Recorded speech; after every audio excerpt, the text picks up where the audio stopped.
ಕಡಬ ತಾಲೂಕು ಮಟ್ಟದಲ್ಲಿ ಜನಜಾಗೃತಿ ವೇದಿಕೆ ಅಸ್ತಿತ್ವಕ್ಕೆ ಬಂದ ಮೇಲೆ ಬೇರೆ ಬೇರೆ ವಿಭಿನ್ನ ಕಾರ್ಯಕ್ರಮಗಳನ್ನು ಇವತ್ತು ಆಯೋಜನೆ ಮಾಡ್ತಾ ಇದೆ. ನಿಮಗೆಲ್ಲ ಗೊತ್ತಿರ್ಬೋದು, ನೀವೆಲ್ಲ ಪೇಪರನ್ನು ಗಮನಿಸ್ತಿದ್ರೆ ಅಥವಾ ದೃಶ್ಯ ಮಾಧ್ಯಮ ನೋಡ್ತಿದ್ರೆ ಅಥವಾ ಇವತ್ತು ವಾಟ್ಸಪ್ಪು ಅಥವಾ ಫೇಸ್ಬುಕ್ ಇಂಥದನ್ನೆಲ್ಲ ನೀವು ಗಮನಿಸಿದ್ದಾಗ ಧರ್ಮಸ್ಥಳ ಗ್ರಾಮಾಭಿವೃದ್ಧಿ ಯೋಜನೆಯ ಎಲ್ಲ ಕಾರ್ಯಕ್ರಮಗಳನ್ನು ನೀವು ಹತ್ತಿರದಿಂದ ಗಮನಿಸಿರ್ಬೋದು. ಅಥವಾ ಈಗಾಗಲೇ ನೀವು ಕಾರ್ಯಕ್ರಮದಲ್ಲಿ ನಿಮ್ಮ ಕುಟುಂಬದ ಸದಸ್ಯರೊಂದಿಗೆ ನೀವು ಕೂಡ ಆ ಕಾರ್ಯಕ್ರಮದ ಸದುಪಯೋಗವನ್ನು ಪಡ್ಕೊಂಡಿರ್ಬೋದು. ಶ್ರೀ ಕ್ಷೇತ್ರ ಧರ್ಮಸ್ಥಳ ಗ್ರಾಮಾಭಿವೃದ್ಧಿ ಯೋಜನೆ BC ಟ್ರಸ್ಟ್ ಇದರ ವತಿಯಿಂದ ಅಖಿಲ ಕರ್ನಾಟಕ ಜನಜಾಗೃತಿ ವೇದಿಕೆ ಬೆಳ್ತಂಗಡಿ ಮತ್ತು ಅಖಿಲ ಕರ್ನಾಟಕ ತಾಲೂಕು ವೇದಿಕೆ ಕಡಬ ಇದರ ಸಂಯುಕ್ತ ಆಶ್ರಯದಲ್ಲಿ ಪ್ರಗತಿಬಂಧು ಸ್ವಸಹಾಯ ಸಂಘಗಳ ಒಕ್ಕೂಟ ಕಡಬ ಇದರ ಸಹಕಾರದೊಂದಿಗೆ ಶಾಲಾ ಕಾಲೇಜು ವಿದ್ಯಾರ್ಥಿಗಳಿಗೆ ಮತ್ತು ಸಾರ್ವಜನಿಕರಿಗೆ ನಾವು ರಾಜ್ಯ ಮಟ್ಟದ ಪ್ರಬಂಧ ಸ್ಪರ್ಧೆಯನ್ನು ಆಯೋಜನೆ ಮಾಡಿದ್ದೇವೆ. ಮುಖ್ಯವಾಗಿ ಮಾದಕ ವಸ್ತುಗಳಿಂದಾಗಿ ಇವತ್ತು ಬೇರೆ ಬೇರೆ ರೀತಿಯ ಅಡ್ಡ ಪರಿಣಾಮಗಳು, ಕೆಟ್ಟ ಪರಿಣಾಮಗಳು ಇವತ್ತು ಬೀರುತ್ತಿರುವುದನ್ನು ನಾವೆಲ್ಲ ಗಮನಿಸಿರ್ಬೋದು. ಈ ಒಂದು ವಿಚಾರವನ್ನು ಮನಗಂಡಂಥ ಧರ್ಮಸ್ಥಳದ ಧರ್ಮಾಧಿಕಾರಿಗಳು ಪರಮ ಪೂಜ್ಯ ಡಾಕ್ಟರ್ ಡಿ ವೀರೇಂದ್ರ ಹೆಗ್ಡೆ ಅವರು ಒಂದು ದೂರದರ್ಶನ ಇಟ್ಕೊಂಡು ಅಖಿಲ ಕರ್ನಾಟಕ ಜನಜಾಗೃತಿ ವೇದಿಕೆಯನ್ನು ಪ್ರಾರಂಭ ಮಾಡಿದ್ದಾರೆ. ವಿಶ್ವ ಆರೋಗ್ಯ ಸಂಸ್ಥೆಯ ಒಂದು ಸಮೀಕ್ಷೆಯ ಪ್ರಕಾರ 14 ವರ್ಷದಿಂದ 22 ವರ್ಷದ ವಯೋಮಿತಿನವರು ಯಾರೆಲ್ಲ ಇದ್ದಾರಾ ಇವರೆಲ್ಲರೂ ಕೂಡ ಮಾದಕ ವಸ್ತುಗಳಿಗೆ ಬಲಿಯಾಗುತ್ತಿರೋರ ಸಂಖ್ಯೆ ಜಾಸ್ತಿ ಆಗ್ತಿದೆ. ಈ ವರದಿಯನ್ನು ಗಮನಿಸಿದ ಪರಮ ಪೂಜ್ಯ ಕಾವಂದರು ಮುಖ್ಯವಾಗಿ ನಮ್ಮ ಯುವಜನತೆಯನ್ನು ಒಳ್ಳೆಯ ದಾರಿಯಲ್ಲಿ ಕೊಂಡೋಗ್ಬೇಕಂತ ಹೇಳಿದ್ರೆ ಪ್ರೌಢಶಾಲೆ ಹಂತ ಆಗಿರ್ಬೋದು, ಕಾಲೇಜ್ ಹಂತ ಆಗಿರ್ಬೋದು, ಈ ವಿದ್ಯಾರ್ಥಿಗಳಿಗೆ ನಾವು ಮಾದಕ ವಸ್ತುಗಳಿಗೆ ಮಕ್ಕಳು ಜಾಸ್ತಿ ಬಲಿಯಾಗದಾಗಿ ಅದಕ್ಕೆ ಆಗದಾಗಿ ಅವರಿಗೆ ಎಚ್ಚರಿಕೆಯನ್ನು ಮೂಡಿಸುವಂಥ ಕಾರ್ಯಕ್ರಮ ಮಾಡಬೇಕೆಂಬ ನೆಲೆಯಿಂದ ಸ್ವಾಸ್ಥ್ಯ ಸಂಕಲ್ಪ ಎಂಬ ಹೆಸರನ್ನು ಇಟ್ಟುಕೊಂಡು ಇದರ ಬಗ್ಗೆ ಜಾಗೃತಿ ಮೂಡಿಸುವಂಥ ಕಾರ್ಯಕ್ರಮವನ್ನು ನಾವು ರಾಜ್ಯಾದ್ಯಂತ ಎಲ್ಲ ಶಾಲಾ ಕಾಲೇಜುಗಳಲ್ಲಿ ನಾವು ಮಾಡ್ತಾ ಬರ್ತಿದ್ದೇವೆ. ಈ ವರ್ಷ ಕಡಬ ತಾಲೂಕಿನ ಜನಜಾಗೃತಿ ವೇದಿಕೆಯ ಮಾರ್ಗದರ್ಶನದ ಅಡಿಯಲ್ಲಿ ನಾವು ಸ್ವಾಸಂಕಲ್ಪ ಸಪ್ತಾಹವನ್ನು ಮೊನ್ನೆ ಏರ್ಪಾಡು ಮಾಡಿದ್ದೇವೆ. ಕಳೆದ ತಿಂಗಳ 31 ತಾರೀಕಿಗೆ ಈ ಸ್ವಾಸಂಕಲ್ಪ ಕಾರ್ಯಕ್ರಮದ ಸಪ್ತಾಹದ ಉದ್ಘಾಟನೆಗೊಂಡಿದೆ. ಕಡಬದ ಸರ್ಕಾರಿ ಪದವಿ ಪೂರ್ವ ಕಾಲೇಜಿನಲ್ಲಿ ಸನ್ಮಾನ್ಯ ಶಾಸಕರಾದಂಥ ಶ್ರೀಮತಿ ಭಾಗೀರಥಿ ಮುರುಳಿ ಅವರು ಈ ಕಾರ್ಯಕ್ರಮಕ್ಕೆ ವಿದ್ಯುಕ್ತವಾದ ಚಾಲನೆಯನ್ನು ಕೊಟ್ಟಿದ್ದಾರೆ. ಅನಂತರ ನಮ್ಮ ತಾಲೂಕಿನ ಬಹುತೇಕ ಶಾಲೆಗಳಲ್ಲಿ ನಾವು ನಿರಂತರವಾಗಿ 7 ದಿನಗಳ ಕಾಲ ಈ ಒಂದು ಕಾರ್ಯಕ್ರಮ ನಡೆಸ್ತಾ ಬಂದಿದ್ದೇವೆ. ಮುಖ್ಯವಾಗಿ ಸರ್ಕಾರಿ ಪದವಿ ಪೂರ್ವ ಕಾಲೇಜು ಕಡಬದಲ್ಲಿ ಉದ್ಘಾಟನೆಗೊಂಡಂಥ ಈ ಕಾರ್ಯಕ್ರಮ, ರಾಮಕುಂಜ ಪದವಿ ಪೂರ್ವ ಕಾಲೇಜಿನಲ್ಲಿ ಈ ಕಾರ್ಯಕ್ರಮ ನೆರವೇರಿಸಿಕೊಟ್ಟಿದ್ದೇವೆ. ಸರಸ್ವತಿ ವಿದ್ಯಾಲಯ ಕಡಬದಲ್ಲಿ ಈ ಕಾರ್ಯಕ್ರಮವನ್ನು ಆಯೋಜನೆ ಮಾಡಿದ್ದೇವೆ. ಶ್ರೀರಾಮ ವಿದ್ಯಾಲಯ ಸೂರ್ಯನಗರ ನೆಲ್ಯಾಡಿಯಲ್ಲಿ ಈ ಕಾರ್ಯಕ್ರಮ ಮಾಡಿದ್ದೇವೆ. ಸರ್ಕಾರಿ ಪ್ರಥಮ ದರ್ಜೆ ಕಾಲೇಜು ಬೆಲಂದೂರಲ್ಲಿ ಈ ಕಾರ್ಯಕ್ರಮ ನಾವು ನೆರವೇರಿಸಿದ್ದೇವೆ. ಪ್ರಗತಿ ವಿದ್ಯಾಸಂಸ್ಥೆ ಕಾಣಿಯೂರಲ್ಲಿ ಈ ಕಾರ್ಯಕ್ರಮವನ್ನು ಆಯೋಜನೆ ಮಾಡಿದ್ದೇವೆ. ಇದೀಗ ನಮ್ಮ ಜ್ಞಾನೋದಯ ಬೆಥನಿ ಪದವಿ ಪೂರ್ವ ಕಾಲೇಜಿನಲ್ಲಿ ಇವತ್ತು ಸಮಾರೋಪಗೊಳ್ತಾ ಇದೆ. ಈಗಾಗಲೇ ರಾಜ್ಯಾದ್ಯಂತ ಸುಮಾರು 170 ಮಂದಿ ವಿದ್ಯಾರ್ಥಿನಿಯರು ಸಾರ್ವಜನಿಕರು ಈ ಒಂದು ರಾಜ್ಯ ಮಟ್ಟದ ಪ್ರಬಂಧ ಸ್ಪರ್ಧೆಯಲ್ಲಿ ಈಗಾಗಲೇ ಭಾಗಿಗಳಾಗಿ ನಾವು ಸುಮಾರು 15 ಜನ ವಿಜೇತರನ್ನು ನಾವೊಂದು ಪ್ರಬುದ್ಧ ಟೀಮ್ ಮಾಡಿದ್ದೇವೆ. ಅದಕ್ಕೆ ತೀರ್ಪುಗಾರರ ಟೀಮಿನ ಮೂಲಕ ಒಂದು 15 ಜನ ವಿಜೇತರನ್ನು ಆಯ್ಕೆ ಮಾಡಿದ್ದೇವೆ. ಆ ವಿಜೇತರನ್ನು ಅಭಿನಂದಿಸಿ ಗುರುತಿಸುವಂಥ ಬಹುಮಾನ ವಿತರಣಾ ಕಾರ್ಯಕ್ರಮ ಕೂಡ ಈ ವೇದಿಕೆಯಲ್ಲಿ ಜರುಗಲಿಕ್ಕಿದೆ. ಈ ಎಲ್ಲ ಕಾರ್ಯಕ್ರಮದ ಅದರ ಜೊತೆಗೆ ನಮ್ಮ ಸ್ವಾಸಂಕಲ್ಪ ಕಾರ್ಯಕ್ರಮದ ಸಮಾರೋಪ ಸಮಾರಂಭ ಕೂಡ ಈ ವೇದಿಕೆಯಲ್ಲಿ ಜರುಗಲಿಕ್ಕಿದೆ. ಈ ಸುಂದರ ವೇದಿಕೆಯಲ್ಲಿ ನಾವೆಲ್ಲ ಇದ್ದೇವೆ. ಈ ಕಾರ್ಯಕ್ರಮದಲ್ಲಿ ಈ ಸಂಸ್ಥೆಯ ಪ್ರಾಂಶುಪಾಲರು ಪೂಜನೀಯ ಫಾದರ್ ಥೋಮಸ್ ಬಿಜಿಲಿ OIC ಅವರು ಈ ಕಾರ್ಯಕ್ರಮದಲ್ಲಿ ದಿವ್ಯ ಉಪಸ್ಥಿತಿಯನ್ನು ವಹಿಸಿಕೊಂಡಿದ್ದಾರೆ. ಈ ಕಾರ್ಯಕ್ರಮದಲ್ಲಿ ಬಹುಮಾನ ವಿತರಣೆ ಮಾಡಿ ನಮಗೆಲ್ಲರಿಗೂ ಕೂಡ ಶುಭಾಶೀರ್ವಾದವನ್ನು ಮಾಡಲಿಕ್ಕಿದ್ದಾರೆ. ಗೌರವಾನ್ವಿತ ಈ ಸಂಸ್ಥೆಯ ಪ್ರಾಂಶುಪಾಲರನ್ನು ಈ ಸಂಸ್ಥೆ ಎಲ್ಲರ ಪರವಾಗಿ ಅತ್ಯಂತ ಭಕ್ತಿಪೂರ್ವಕವಾಗಿ ಅವರನ್ನು ಸ್ವಾಗತವನ್ನು ಬಯಸ್ತಾ ಇದ್ದೇನೆ. ಪ್ರಾದೇಶಿಕ ನಿರ್ದೇಶಕರು ಆಗಿರುವಂಥ ಗೌರವಾನ್ವಿತ ವಿವೇಕ್ ವಿನ್ಸೆಂಟ್ ಪಾಯಸ್ ಅವರು ನಮ್ಮ ಜೊತೆಗಿದ್ದಾರೆ. ಸ್ವಾಸಂಕಲ್ಪ ಕಾರ್ಯಕ್ರಮವನ್ನು ಇಡೀ ರಾಜ್ಯಾದ್ಯಂತ ಮಾಡಲಿಕ್ಕೆ ಬಹಳಷ್ಟು ನಮಗೆ ಮಾರ್ಗದರ್ಶನ ಮಾಡಿದವರು. ಇವತ್ತು ಗೌರವಾನ್ವಿತರಿಂದ ಸಮಾರೋಪ ಭಾಷಣ ಈ ವೇದಿಕೆಯಲ್ಲಿ ಜರುಗಲಿಕ್ಕಿದೆ. ನಮಗೆಲ್ಲರಿಗೂ ಕೂಡ ಸ್ವಾಸಂಕಲ್ಪದ ಆ ಒಂದು ವಿಚಾರ ನಮಗೆಲ್ಲ ಇವತ್ತು ಮನ ಮುಟ್ಟಲಿಕ್ಕೆ ಇದೆ. ಈ ಒಂದು ಕಾರ್ಯಕ್ರಮ ನೆರವೇರಿಸಿಕೊಡ್ಲಿಕ್ಕಿರುವಂಥ ನಮ್ಮ ಸಂಸ್ಥೆಯ ಪ್ರಾದೇಶಿಕ ನಿರ್ದೇಶಕರಾಗಿರುವಂಥ ವಿವೇಕ್ ವಿನ್ಸೆಂಟ್ ಪಾಯಸ್ ಅವರನ್ನು ಈ ಕಾರ್ಯಕ್ರಮದೆಲ್ಲರ ಪರವಾಗಿ ತನ್ನ ಪ್ರೀತಿಪೂರ್ವಕವಾಗಿ ಈ ಕಾರ್ಯಕ್ರಮಕ್ಕೆ ನಾನು ಸ್ವಾಗತಿಸ್ತಿದ್ದೇನೆ.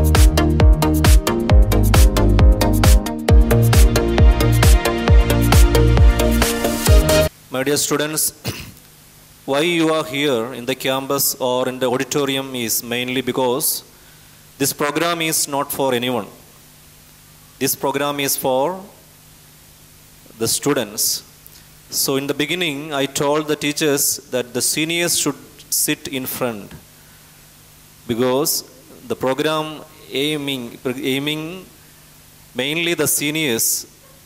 You know that the most dangerous thing happened in the world is the drug addiction. So there is no caste, there is no creed, there is no age, and there is no discrimination. It is affecting everywhere, anyone, without their caste, religion, or sex. Even the small children, they are addicted to this. So we are in the midst of this dangerous thing. Comparing to the past, we are having this kind of things that is always challenging our personality, our life, especially the education. As a principal of this education institution, I know how much valuable time that we are giving to motivate or giving the moral education to the students for not affecting any of this addiction in their personality. So I am very proud to have the team here. At the same time, they are doing a wonderful job in the society for motivating and conscientizing the society, especially through the young minds. Congratulations, dear officials of Janajagrita Vedige of Karnataka. And I congratulate, once again I thank you.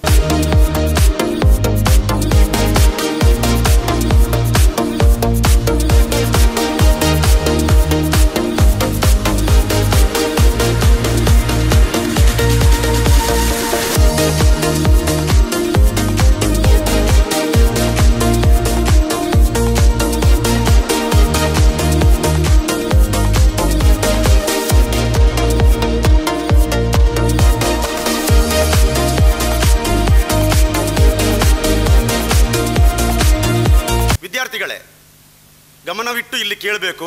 ತಪ್ಪಿದರೆ ಗಮನ ಅಪ್ಪುವುದು ಮರಣ ಅಂತೇಳಿ ನೀವು ಶಿರಾಡಿ ಘಾಟ್ ಅಥವಾ ಚಾರ್ಮಾಡಿ ಘಾಟಲ್ಲಿ ಓದಿರ್ಬೋದು.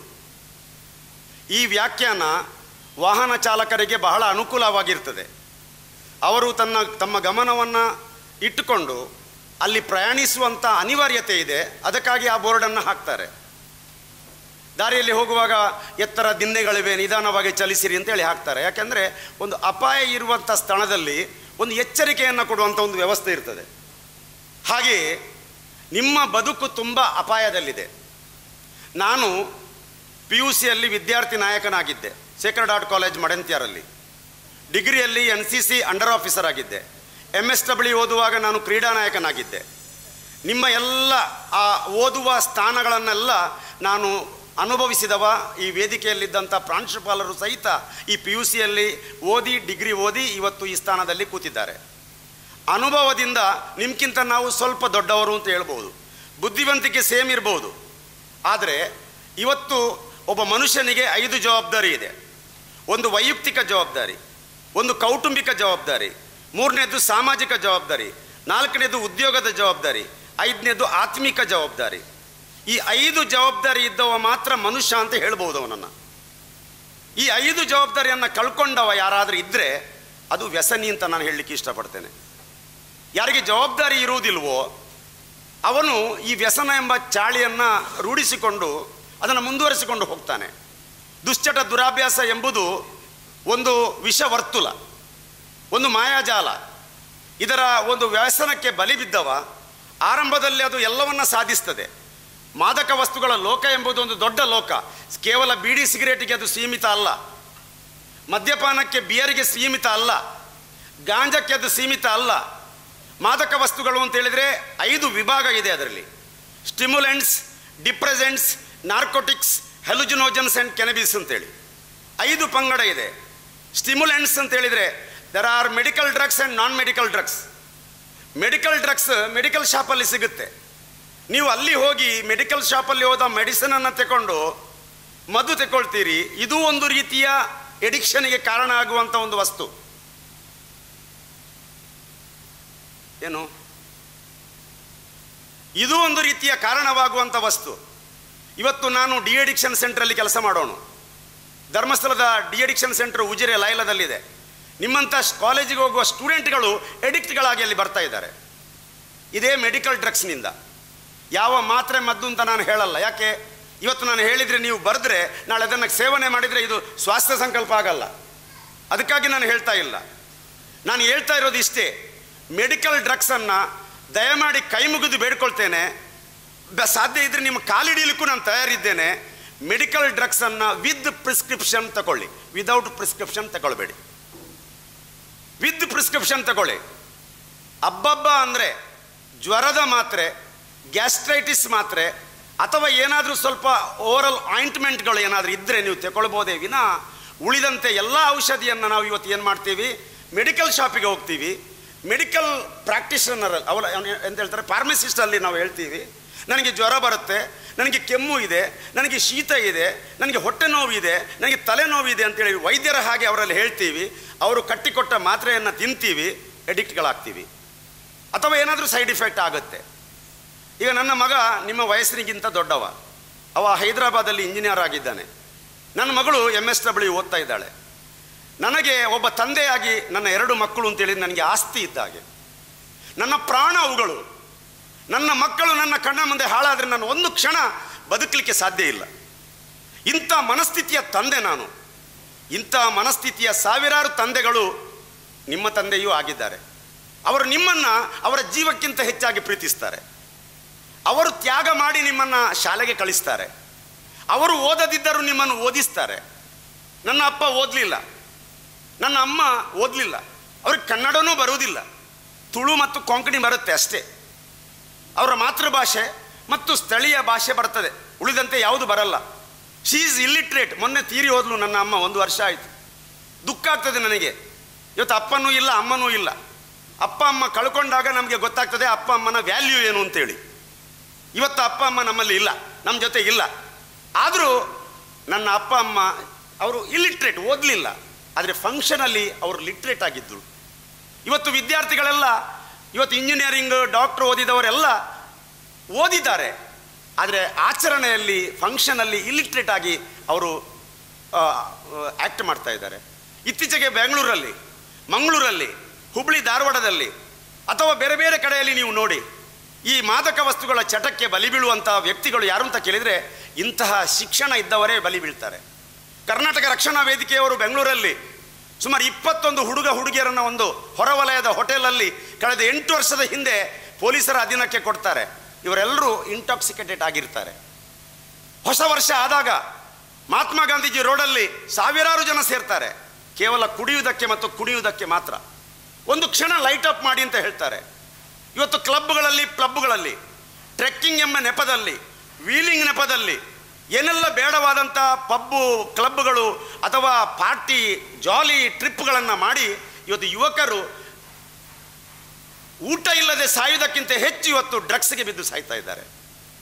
ಕಾರವಾರದಿಂದ ಬಡ್ಕಳದವರೆಗೆ, ಬಡ್ಕಳದಿಂದ ಕಾಸರಗೋಡಿನ beach ಸೈಡಿನವರೆಗೆ ಯಾರೆಲ್ಲ ಸಮುದ್ರದಲ್ಲಿ ಬಿದ್ದು ಸಾಯ್ತಾರೆ ಅವರೆಲ್ಲರೂ ಸ್ವಲ್ಪ ಎಣ್ಣೆ ಹಾಕಿ ಸಮುದ್ರಕ್ಕೆ ಇಳಿದವರೇ ಬಿದ್ದು ಸಾಯ್ತಾರೆ. ಇದು ಅಂಕಿಅಂಶಗಳಲ್ಲಿ ಸಾಬೀತಾಗಿದೆ. ಇವತ್ತು ಆತ್ಮಹತ್ಯೆ ಮಾಡುವವರ ವಯಸ್ಸು 40 ವರ್ಷದ ಕೆಳಗೆ. ನಾನು ಯಾಕೆ ಇದನ್ನು ಹೇಳ್ತಾನೆ ಹೇಳಿದ್ರೆ, ನೀವೆಲ್ಲ ಇಲ್ಲಿ ಕೂತಿದ್ದೀರಿ, ನಿಮಗೆ ಯಾವ ಚಟ ಇಲ್ಲ, ಯಾವ ಅಭ್ಯಾಸ ಇಲ್ಲ, ಪಾವನ ಪವಿತ್ರರು ನೀವು, ನಿಮ್ಮ ಮನಸ್ಸು ನಿಷ್ಕಲ್ಮಶವಾಗಿದೆ. ಇವತ್ತು ಏನು ಸಂತೋಷ ಹೇಳ್ತಾ ಇದ್ದಾರೆ, ಅವರು ಹೇಳಿದ ಹಾಗೆ ನಿಮಗೆ ಕುತೂಹಲ ಜಾಸ್ತಿ, ಕ್ಯೂರಿಯಾಸಿಟಿ ಜಾಸ್ತಿ.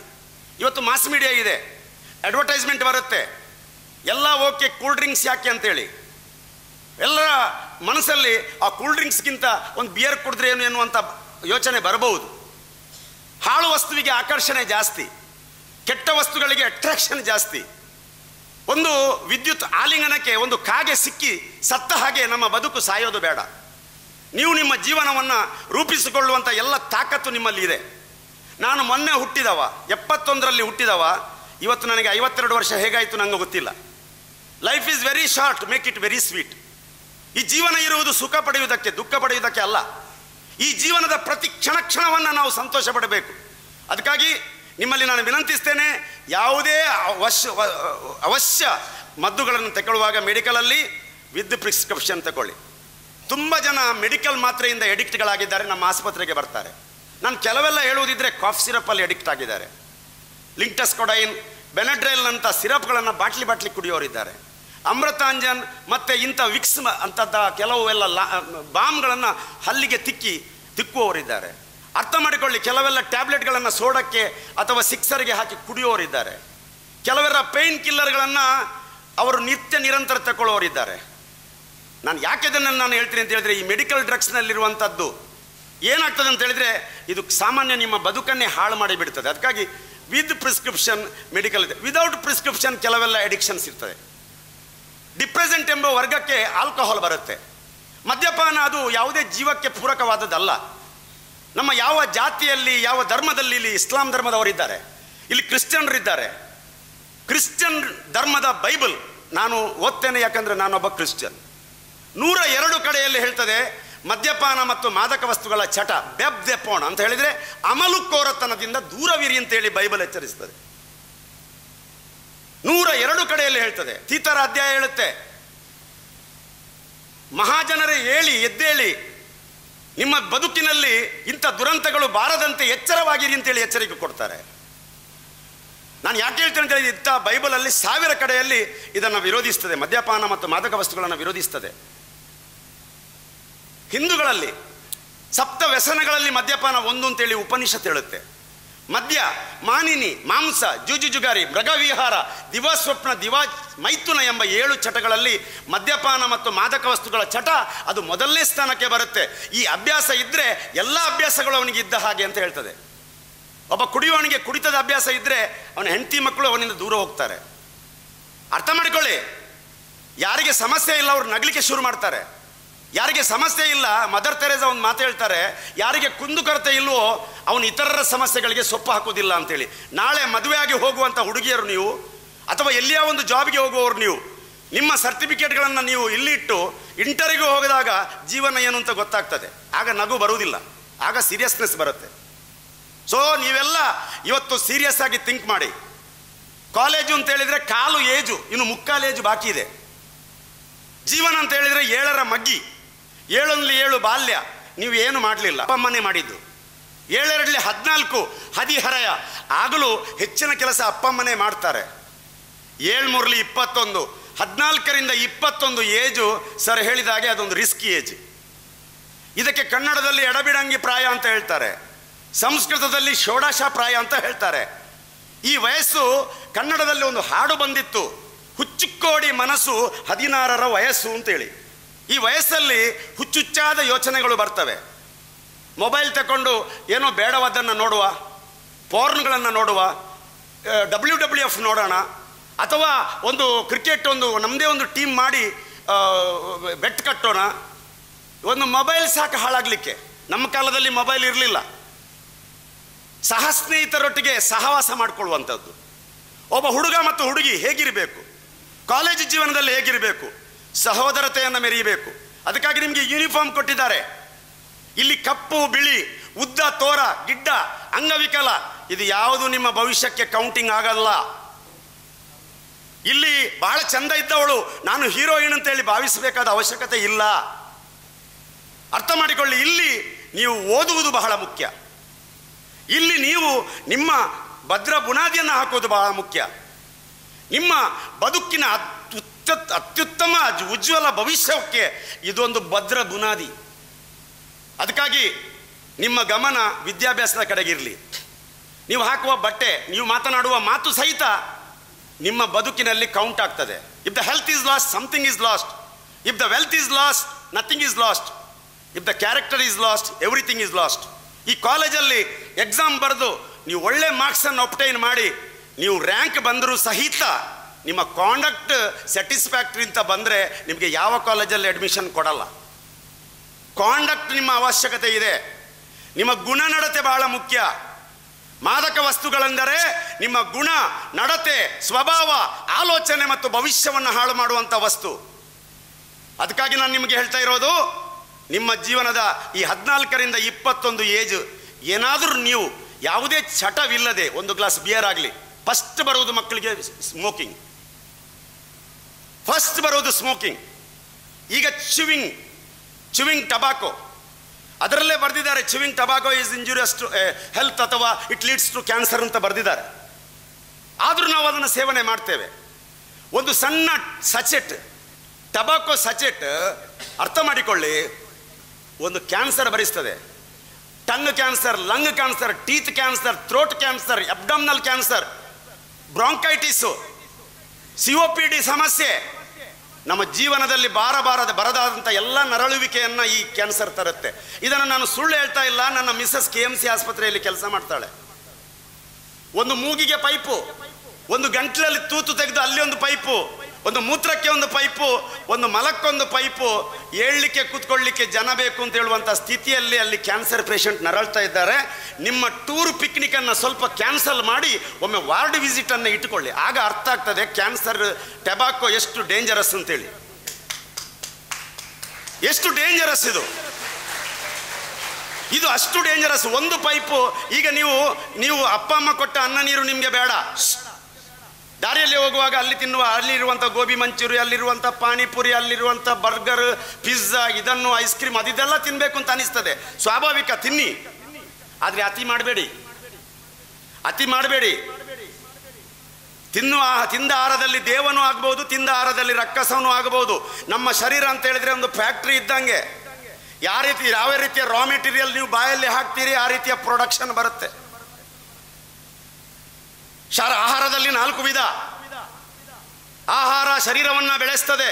ಎಲ್ಲರೂ ಹೇಳಿ. ಇಲ್ಲಿ ಒಂದು 50 ಮಕ್ಕಳು ಮಾತ್ರ ಇರೋದು ಅಂತ ನನಗೆ ಕಾಣ್ತದೆ. ಆಹಾರ ಶರೀರವನ್ನು ಬೆಳೆಸ್ತದೆ. ಗುಡ್. ಆಹಾರ ಶರೀರವನ್ನು ಉಳಿಸ್ತದೆ. ಆಹಾರ ಶರೀರಕ್ಕೆ ಬಲ ಕೊಡ್ತದೆ. ಇಷ್ಟೇ. ಆಹಾರ ಇಷ್ಟನ್ನು ಮಾಡ್ತದೆ. ಮದ್ಯಪಾನ ಮತ್ತು ಮಾದಕ ವಸ್ತುಗಳು ಆಹಾರವೇ? ಅದು ಬೇಸಿಕ್ ನೀಡ್ ಅಲ್ಲ. ಇದು ಇಲ್ಲದೆ ಬದುಕಬಹುದು. ಇದು ನೀಡ್ ಅಲ್ಲ, ಇದು ಎಡಿಕ್ಷನ್.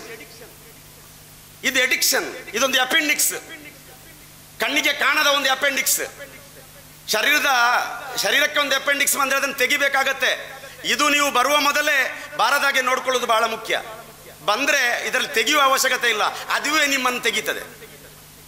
ಮರಕ್ಕೆ ಬಂದಳಕೆ ಬಂದ ಹಾಗೆ, ಮರಕ್ಕೆ ಟರ್ಮೈಟ್ ಇದ್ದ ಹಾಗೆ, ಆ ಟರ್ಮೈಟ್ ಮಾಡು ಎಲ್ಲ ತಿಂದು ಕೆಳಗೆ ಬೀಳುವಾಗ ಗೊತ್ತಾಗುತ್ತೆ ಗೆದ್ದಲು ಏನು ಕೆಲಸ ಮಾಡಿದೆ ಅಂತೇಳಿ. ಪ್ರೀತಿಯ ನನ್ನ ಸಹೋದರ ಸಹೋದರಿಯರೇ, ಅರ್ಥ ಮಾಡಿಕೊಳ್ಳಿ. 21 ಏಜಿನವರೆಗೆ ನೀವು ರಿಸ್ಕ್ ತಗೊಳ್ಳೇಬೇಕು. ಯಾವುದೇ ಸ್ಮೋಕಿಂಗು, ಯಾವುದೇ ಡ್ರಿಂಕಿಂಗು, ಯಾವುದೇ ಸ್ನೋರಿಂಗು, ಯಾವುದೇ ಚೇಸಿಂಗು, ಯಾವುದೇ ಕುಕ್ಕಿಂಗ್ ಅಂದರೆ ಆ ಕುಕ್ಕಿಂಗ್ ಅಲ್ಲ, ಈ ಡ್ರಗ್ಸಲ್ಲೊಂದು ಕುಕ್ಕಿಂಗ್ ಇದೆ. ಯಾವುದೇ ಇಂಜೆಕ್ಟಿಂಗು ಬೇಡ. Smoking is shame, drinking is damnation, ಅದು ದರಿದ್ರ. ಅದಕ್ಕಾಗಿ ಇವತ್ತು ಅರ್ಥ ಮಾಡಿಕೊಳ್ಳಿ. ಇವತ್ತು ಫಸ್ಟ್ ವಿದ್ಯಾರ್ಥಿಗಳಿಗೆ ಬರೋದು ಸ್ಮೋಕಿಂಗ್. ನಾನು ಆಗಲೇ ಹೇಳಿದೆ, ಹೊರಗೆ ಹೋಗಿ ಇದೇ ಬೆತನಿ ಜ್ಞಾನೋದಯ ಕಾಲೇಜಿನ ಹೊರಗೆ ಹೋಗಿ ಅಲ್ಲೊಂದು ಬೋರ್ಡ್ ಹಾಕಿದ್ದಾರೆ, ಇದು ಕ್ಯಾಂಪಸ್ ಸ್ಮೋಕಿಂಗ್ ಫ್ರೀ ಝೋನ್ ಅಂತ ಹಾಕಿದ್ದಾರೆ. ಅದರ ಹೊರಗೆ ಗೂಡಂಗಡಿಯಲ್ಲಿ ಸಿಗುತ್ತೆ. ಈ ಕ್ಲಾಸ್ನ ವಿದ್ಯಾರ್ಥಿಗಳು ಹೋಗದಿದ್ದರೂ ನಾನು ಕೆಲವೆಲ್ಲ ಸ್ಟೂಡೆಂಟ್ಗಳು ಹೋಗುವುದನ್ನು ನೋಡಿದ್ದೇನೆ. ಅಲ್ಲಿ ಹೋಗಿ ಗೂಡಂಗಡಿಯಲ್ಲಿ ಕೇಳಿದರೆ ಅವನು ಸಿಗರೇಟ್ ಕೊಡ್ತಾನೆ. ಅವನ ಮಗ ಆದರೆ ಕೊಡ್ತಾನ? ಅವನ ಸ್ವಂತ ಮಗ ಆದರೆ ಕೊಡ್ತಾನ? ಕೊಡೋದಿಲ್ಲ. ನಿಮಗೆ ಕೊಡ್ತಾನೆ. ಯಾಕೆ? ನೀವು ಸತ್ರೆ ಅವ್ರಿಗೇನು? ಇಂಥ ಸಮಾಜದ ಮಧ್ಯೆ ನೀವು ಪ್ರಬುದ್ಧರಾಗಬೇಕು. ಹೆಣ್ಮಕ್ಳೇ, ಒಂದು ಮಜೂನ್ ಮಿಠಾಯಿ ಸಾಕು ನಿಮ್ಮನ್ನು ಹಾಳು ಮಾಡಲಿಕ್ಕೆ. ನೆಲ್ಲೆಅಡಿಯಲ್ಲಿ, ಕಡಬದಲ್ಲಿ ನೀವು ಸೇಫ್. ಒಳ್ಳೆಯ ಗೆಳೆಯರಿದ್ದಾರೆ, ಒಳ್ಳೆಯ ಊರು, ಒಳ್ಳೆಯ ಫಾದರ್ ಇದ್ದಾರೆ. ಈ ಕಾಲೇಜಿಗೆ ನಾನು 3ನೇ ಸಲ ಬರ್ತಾ ಇದ್ದೇನೆ. ಇಲ್ಲಿ ಹಳೆ ಪ್ರಾಂಶುಪಾಲರು ಇರುವಾಗ ಬಂದಿದ್ದೇನೆ ಸ್ವಾಸ್ಥ್ಯ ಸಂಕಲ್ಪ ಕಾರ್ಯಕ್ರಮಕ್ಕೆ. ನಾನು ಸಾಮಾನ್ಯ ಕರ್ನಾಟಕ ರಾಜ್ಯದಲ್ಲಿ ಸುಮಾರು 1400 ಸ್ವಾಸ್ಥ್ಯ ಸಂಕಲ್ಪ ತರಬೇತುದಾರರನ್ನು ರೆಡಿ ಮಾಡಿ ಈ ಕಾರ್ಯಕ್ರಮ ರಾಜ್ಯದಲ್ಲಿ ಸುಮಾರು 2.5 ಲಕ್ಷ ವಿದ್ಯಾರ್ಥಿಗಳಿಗೆ ವರ್ಷದಲ್ಲಿ ಜಾಗೃತಿಯನ್ನು ಮೂಡಿಸ್ತೇವೆ ನಾವು. ಯಾಕೆ? ಈ ದೇಶ, ಭಾರತ ದೇಶ ಯುವಜನರ ಮೇಲೆ ನಿಂತಿದೆ. ನಮ್ಮ 85% ಪಾಪ್ಯುಲೇಷನ್ ಇರೋದು ಯೂತ್ಸು. ಯುವಕರೇ ಈ ದೇಶದ ಬೆನ್ನೆಲುಬು. ನಿಮ್ಮ ಬೆನ್ನು ಮೂಳೆ ಮುರಿದ್ರೆ ಈ ದೇಶ ಮುರಿಯುತ್ತದೆ. ನೋಡಿ, ಮೊನ್ನೆ ಕೊಚ್ಚಿ ಕಡಲ ತೀರದಲ್ಲಿ ಹೈ ಪ್ಯೂರಿಟಿ ಮೆಥಮೆಟಬಾಯಿನ್ ಅಂತ ಹೇಳುವಂಥ ಒಂದು ಡ್ರಗ್ಸು ಸುಮಾರು 25 ಬ್ಯಾಗ್ ಮಾತ್ರ ಬಂದದ್ದು. ಸುಮಾರು 2250 kg ಇತ್ತು. ಅದರ ವ್ಯಾಲ್ಯೂ ಎಷ್ಟು ಗೊತ್ತಾ ನಿಮಗೆ? 35,000 crore rupees. ಯಾಕೆ? ಇದನ್ನು ನೀವು ಅರ್ಥ ಮಾಡಿಕೊಳ್ಳಿ.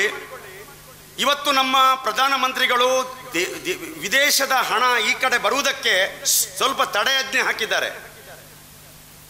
ಆದರೆ ನಮ್ಮ ದೇಶ ಒಳ್ಳೆಯದು, ನಮ್ಮ ನೆರೆಕರೆ ಸರಿ ಇಲ್ಲ. ಉತ್ತರದಲ್ಲಿ ತ್ರಿಕೋನ ರಾಷ್ಟ್ರಗಳು, ಉತ್ತರದಲ್ಲಿ ಅರ್ಧಚಂದ್ರ ರಾಷ್ಟ್ರಗಳು, ಆ ಕಡೆ ಹೋದ್ರೆ ಶ್ರೀಲಂಕಾ, ಈ ಕಡೆ ಹೋದ್ರೆ ಬಾಂಗ್ಲಾದೇಶ.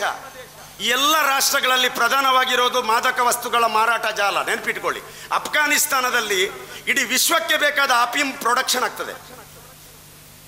ಇಡೀ ವಿಶ್ವಕ್ಕೆ ಬೇಕಾದ ಅಫೀಮ್ ಪ್ರೊಡಕ್ಷನ್ ಆಗುತ್ತೆ. ಇದು ನಮ್ಮ neighbour and India's best friend. ಅರ್ಥ ಮಾಡಿಕೊಳ್ಳಿ, ಅಫ್ಘಾನಿಸ್ತಾನ ಇಲ್ಲೆಲ್ಲ ನಕ್ಸಲೀಯರು, ಭಯೋತ್ಪಾದಕರು, ಉಗ್ರಗಾಮಿಗಳೆಲ್ಲ ಯಾರೆಲ್ಲ ಇದ್ದಾರೆ, ಅವರ ಕೈಯಲ್ಲಿರುವಂಥ ಬಂದೂಕುಗಳು, ಹೆಚ್ಚಿನವರ ಕೈಯಲ್ಲಿದ್ದಂಥ ರಿವಾಲ್ವರ್ಗಳು ಮೇಡ್ ಇನ್ ಅಫ್ಘಾನಿಸ್ತಾನ್. ನೆನ್ಪಿಟ್ಕೊಳ್ಳಿ, ಇದು ನಾನು ಹೇಳಿದಲ್ಲ, ಪೊಲೀಸ್ ಕ್ರೈಮ್ ವರದಿ ಹೇಳ್ತದೆ. ಹಾಗಾಗಿ ಇದು ನಮ್ಮ ನೆರೆಕರೆ. ಅಫ್ಘಾನಿಸ್ತಾನದಿಂದ ಇಂಡಿಯಾಕ್ಕೆ ಬರಬೇಕಾದ್ರೆ ಕಾಲು ದಾರಿ ಇದೆ. ಪಠಾನ್ಕೋಟ್ ನಮ್ಮ ಭಾರತ ದೇಶಕ್ಕೆ ಬರುವ ಮಾದಕ ವಸ್ತುಗಳ ಹೆಬ್ಬಾಗಿಲೋದು. ಅರ್ಧಚಂದ್ರ ರಾಷ್ಟ್ರಗಳಲ್ಲಿ ಪಾಕಿಸ್ತಾನ ಒಂದು. ಪಾಕಿಸ್ತಾನದ ಜನರ, ಬಹುತೇಕ ಜನರ ವ್ಯಾಪಾರ ಉದ್ಯಮವೇ ಈ ಮಾದಕ ವಸ್ತುಗಳ ಜಾಲವಾಗಿದೆ. ಅದು ಎಲ್ಲಿ? ಭಾರತ ದೇಶದಲ್ಲಿ. ಇತ್ತೀಚೆಗೆ ಕೊಚ್ಚಿನ್ನಿಂದ ಭಾರತಕ್ಕೆ ಬಂದಂತ ಹೈಪ್ಯೂರಿಟಿ ಮೆಥಾಂಫೆಟಮೈನ್ 25,000 ಕೋಟಿ ರೂಪಾಯಿದ್ದು ಎಲ್ಲಿದ್ದು ಬಂದಿದ್ದು? ಇದು ಪಾಕಿಸ್ತಾನದಿಂದ ಬಂದಿದ್ದು. ಇದು ಸಿಕ್ಕಿ ಬಿದ್ದದ್ದು, NCB ಅವರು ಸಿಕ್ಕಿ ಬಿದ್ದದ್ದು. ಪಾಸಾದದ್ದು ಎಷ್ಟು ಉಂಟ ನಂಗೆ ಗೊತ್ತಿಲ್ಲ. ಈ ಪಾಸಾದದ್ದು ಎಲ್ಲಿಗೆ ಹೋಗ್ತದೆ? ಕಾಲೇಜ್ ಕ್ಯಾಂಪಸ್ಗೆ ಹೋಗ್ತದೆ. ನಮ್ಮ ಕಾಲೇಜುಗಳು ವೆರಿ ಸೇಫ್. ಈ ಕಾಲೇಜು ಸಹಿತ, ಬೆತನಿ ಕಾಲೇಜು ಸಹಿತ ಸೇಫು, SDM ಕಾಲೇಜ್ ಸಮೇತ ಸೇಫೇ. ಮಂಗಳೂರು ನಾನು ಓದಿದ ರೋಶನಿ ನಿಲಯ ದಕ್ಷಿಣ ಕನ್ನಡ ಜಿಲ್ಲೆಯ ಅತ್ಯುತ್ತಮ ಲೈಬ್ರರಿ ಹೊಂದಿರುವ ಒಂದು ಕಾಲೇಜು. ನನ್ನ ಮಗ ಓದಿದ ಎಲೋಸಿಯಸ್ ಕಾಲೇಜು ಒಂದು ಹೆಸರುವಾಸಿ ಕಾಲೇಜು, ಜೆಜ್ಯೂಟ್ ಫಾದರ್ಸ್ಗಳು ನಡೆಸುವಂಥ ಒಂದು ಕಾಲೇಜ್ ಅದು. ಮಂಗಳೂರಿನಲ್ಲಿರುವ ಅದೆಷ್ಟೋ ಕಾಲೇಜುಗಳು, MIT ಮಣಿಪಾಲ್, KMC ಮಣಿಪಾಲ್, ಎಲ್ಲವೂ ಒಳ್ಳೆ ಕಾಲೇಜುಗಳು. ಆದರೆ ಕ್ಯಾಂಪಸ್ನ ಹೊರಗೆ, ಎಲ್ಲ ಕಾಲೇಜುಗಳ ಹೊರಗೆ ಡ್ರಗ್ಸ್ ಮಾಫಿಯಾ ಇದೆ. ನೆನ್ಪಿಟ್ಕೊಳ್ಳಿ. ನಾನು ನನ್ನ ಕೈಯಾರೆ ದಕ್ಷಿಣ ಕನ್ನಡ ಜಿಲ್ಲೆಯ 3 ಕಾಲೇಜುಗಳ ಹಾಸ್ಟೆಲಲ್ಲಿ ಹೋಗಿ ಅನುಮಾನಾಸ್ಪದವಾಗಿ ವಿದ್ಯಾರ್ಥಿಗಳನ್ನು ಪರಿಚಯಿಸಿ ಮಾತನಾಡಿ ಅವರ ಬೆಡ್ ಚೀಲದಿಂದ ನಾನು ಗಾಂಜಾವನ್ನು ವಶಪಡಿಸಿದ್ದೆ. ನಾನು ಸುಳ್ಳು ಹೇಳಲ್ಲ, ಸುಳ್ಳು ಹೇಳಿದರೆ ನಾನು ಇಲ್ಲಿ ನಿಲ್ಲಲ್ಲ. ಇವತ್ತು ವಿದ್ಯಾರ್ಥಿಗಳು ಗಾಂಜಾ ಎಡಿಕ್ಟ್. ಗಾಂಜಾ, ಚರಸ್, ಬಂಗ್, ಅಫೀಮು, LSD, ಹೆರೋಯಿನ್, ಕೊಕೈನ್, ಆಂಪಿಟಮೈನ್, ಡೈನಪಿಟಮೈನ್, ಲೆವೆಲರಫಿನ್, ಸೈಕ್ಲೋಜಸಿನ್, ಕೈನಿ, ಚಿಲುಮೆ, ಗುಡಗಡಿ, ಪೈಪ, ಜಾಜೇಲಿ, ಮಾಜುನ್ ಮಿಠಾಯಿ, ಹಾತಿ, ಕಾಚು, ಜಡ್ದ, ಹಂಸು, ಪಾನ್ ಪರಾಗ್, ಮಶ್ರೂಮ್ ಪೌಡರ್. ಏನಪ್ಪ ತಿಂಡಿ ಅಲ್ಲ ಇದು. ನಾನು ಹೇಳ್ತಾ ಹೋದ್ರೆ 100 ಹೆಸರು ಹೇಳ್ಬೋದು. ನೋಡ್ರಿ, ಇದನ್ನೆಲ್ಲ ಬಹಳ ಆರಾಮವಾಗಿ ಮಾತನಾಡುವಂತ ಸಬ್ಜೆಕ್ಟ್ ಇದು. ಇಲ್ಲಿ ಕೇಳಿ, ಆರಾಮವಾಗಿ ಮಾತನಾಡುವ ಆರಂಭದಲ್ಲಿ ಯಾರಿಗೂ ಏನು ಮೋಸ ಮಾಡೋದಿಲ್ಲ, ಕೊನೆಯಲ್ಲಿ ಕೈ ಬಿಡ್ತದೆ. ಒಂದು ನೆನ್ಪಿಟ್ಕೊಳ್ಳಿ, ಆಲ್ಕೋಹಾಲ್ ಎಡಿಕ್ಷನ್ ಯಾರಿಗೆ ಇದೆ ಅವನನ್ನ ಪ್ರಯತ್ನಿಸಿದರೆ 100ರಲ್ಲಿ 60 ಜನರನ್ನ ಸರಿಪಡಿಸಬಹುದು. ಸ್ಮೋಕ್ ಎಡಿಕ್ಷನ್ 100ರಲ್ಲಿ ಪ್ರಯತ್ನ ಪಟ್ಟರೆ 100ರಲ್ಲಿ 90 ಜನರನ್ನ ಸರಿಪಡಿಸಲಿಕ್ಕೆ ಆಗೋದಿಲ್ಲ. ನೆನ್ಪಿಟ್ಕೊಳ್ಳಿ, ಅದು ಅಷ್ಟು ಡೇಂಜರಸ್. ಯಾಕೆ? ಅವೈಲಬಿಲಿಟಿ ಇದೆ, ಸಿಗುತ್ತೆ, ಕಡಿಮೆ ರೇಟು, ಯಾರು ಕೊಡ್ತಾರೆ, ರಿಲ್ಯಾಪ್ಸ್ ರೇಟ್ ಜಾಸ್ತಿ. ಆದರೆ ಡ್ರಗ್ ಎಡಿಕ್ಷನ್ ಇದೆ ಅಲ್ಲ, ಇದು ಆಲ್ಕೋಹಾಲ್ ಎಡಿಕ್ಷನ್ ಆಗಬೇಕಾದ್ರೆ ಮಿನಿಮಮ್ 6 ಮಂತ್ಸ್ ಆದರೂ ಬೇಕು. ಒಕೇಶನಲ್ ಇರ್ತದೆ, ಎಪಿಸೋಡಿಗೆ ಇರ್ತದೆ, ಫಂಕ್ಷನ್ಗೆ ಬರುತ್ತೆ, ಮತ್ತೆ ವೀಕ್ಲಿ ಬರುತ್ತೆ, ಮತ್ತೆ ಡೈಲಿ ಬರುತ್ತೆ, ಮತ್ತೆ ಮಾರ್ನಿಂಗ್ ಡ್ರಿಂಕಿಗೆ ಆಗುತ್ತೆ. ಅದು ಪ್ರಶ್ನೆ ಬೇರೆ. ಮತ್ತೆ ಎಡಿಕ್ಷನ್ ಅದರಲ್ಲಿ 3rd ಸ್ಟೇಜ್ ಇದೆ. 1st, 2nd, 3rd ಸ್ಟೇಜ್ ಇದೆ. ಅದನ್ನೆಲ್ಲ ಹೇಳಲಿಕ್ಕಾಗಲ್ಲ. ಅದನ್ನು ಸರಿಪಡಿಸಬಹುದು. 6 ತಿಂಗಳು ಬೇಕಾಗಬಹುದು ಒಂದು ಎಡಿಕ್ಷನ್ ಆಗಬೇಕಾದ್ರೆ. ಸ್ಮೋಕ್ ಎಡಿಕ್ಷನ್ ಆಗಬೇಕಾದ್ರೆ ಒಂದು 3 ತಿಂಗಳಾದರೂ ಬೇಕು. ಆದರೆ ಡ್ರಗ್ ಎಡಿಕ್ಷನ್ ಆಗಬೇಕಾದ್ರೆ 3 ಡೋಸ್ ಸಾಕು. ನೆನಪಿಟ್ಟುಕೊಳ್ಳಿ. ಹಾಗೆ ಯಾವ ಪ್ರಯತ್ನ ಬೇಡ. ಯಾವ ಮಾದಕ ವಸ್ತುಗಳು, ಮದ್ಯಪಾನ ನಮ್ಮ ಶರೀರವನ್ನು ಉದ್ಧಾರ ಮಾಡಲ್ಲ. ಇಸ್ಲಾಂ ಧರ್ಮ ಇಡೀ ಪ್ರಪಂಚದಲ್ಲಿ ಮೊದಲು ಅವೇರ್ನೆಸ್ ಕೊಟ್ಟವರೇ ಹಜರತ್ ಮೊಹಮ್ಮದ್ ಪೈಗಂಬರ್. ನೆನ್ಪಿಟ್ಕೊಳ್ಬೇಕು ನಾವು.